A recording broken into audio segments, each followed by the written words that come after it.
Context is so important for all adolescents, but particularly Latino adolescents and Mexican American adolescents.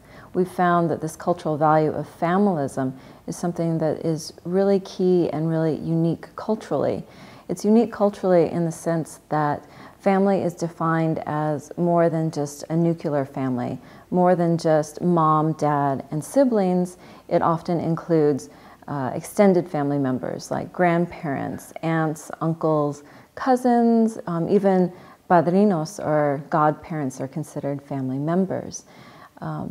Also, family is defined uniquely in the sense that there's a real priority on the family being close together, having a lot of communication, and even interacting with each other on a daily basis.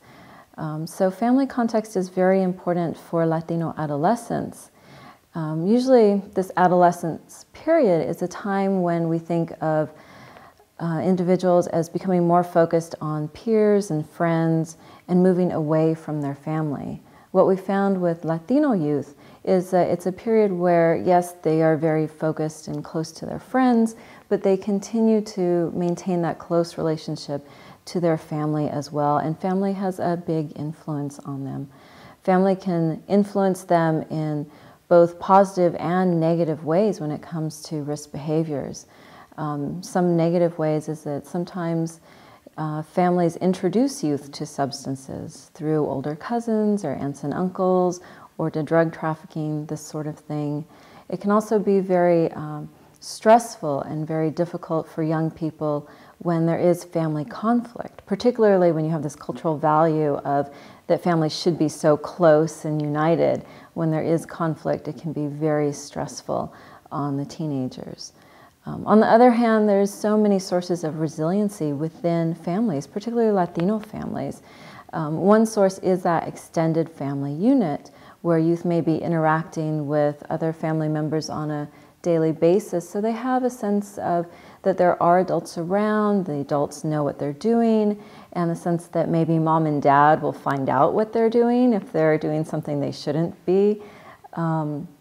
Also, that close family unit may also be a way for youth to be dialoguing with their parents through lots of communication. And we found that this is a very positive thing. It's a protective factor.